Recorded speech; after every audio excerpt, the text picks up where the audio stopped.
yeah, and another thing this car has.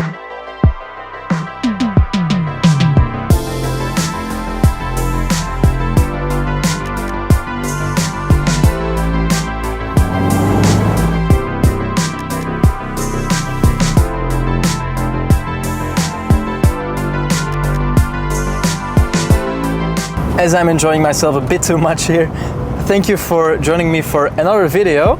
As you might have noticed from the intro, this video is going to be all about the BMW Z3 Roadster. In this video, we're going to go over why exactly the Z3 Roadster is one of the, or perhaps the most affordable Roadster out there.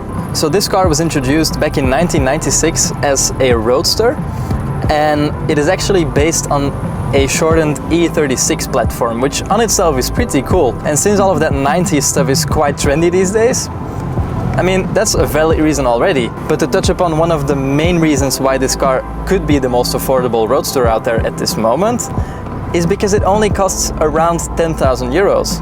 It of course depends on what sort of example you pick up and in what sort of condition it finds itself in. But overall, most of these cars will be well maintained if you find them first or second owner.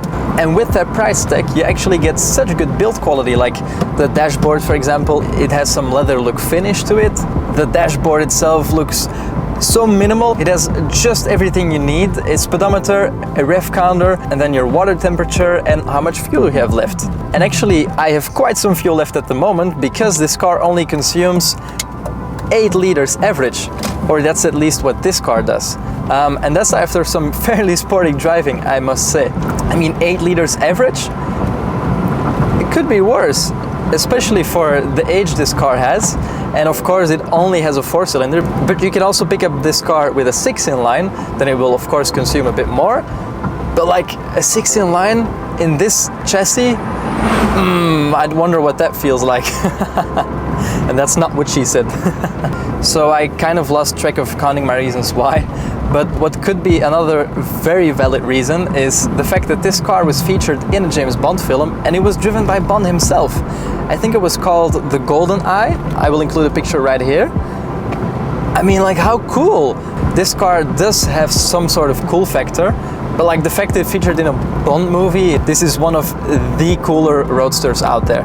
Not the coolest, but definitely one of the cooler ones out there. And then something else is the handling.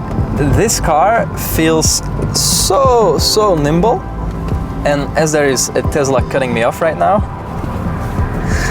Anyway, this car feels so planted to the road, and it doesn't feel too light, but it also doesn't feel too heavy. It just feels perfectly balanced for the type of car this is. Now, what could be seen as a bit of a minor is that this car only has 5 gears, which in modern terms is basically nothing. What is the most important is that it does add some character to it. You can see that a bit two-faced, because either you love having a lot of drone on the highway when you're in 5th gear, cruising at like 4,000 RPM, or you hate it and then that is not character, that's just very irritating noise that you have. And then not to forget, actually these cars have such good stereo systems, and the quality of them is not crystal clear, but it perfectly fits that 90s vibe again. This specific car is equipped with a Harman Kardon system. Funny enough, this car actually still has the original CD player, and it says BMW Business CD on there, which is so German, but it couldn't be any better. I would not want any third-party, like modern-day radio system in here. Absolutely not. And then you actually have a place that makes your CDs useful again, so another reason why. Oh yeah, and another thing this car has is electric windows. So just press the button, et voila, it automatically closes. Now, my overall opinion on this car is that, as the title suggests, this is most certainly one of the most affordable Roadsters out there right now. You should, however, find yourself an example that is in a bit of a good condition and that preferably also has its services registered somewhere. You are in for a real treat if you find this for around 10 to 11,000 euros.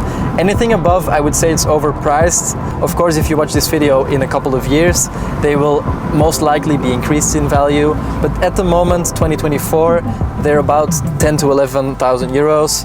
and that is an acceptable price for this Z3 Roadster.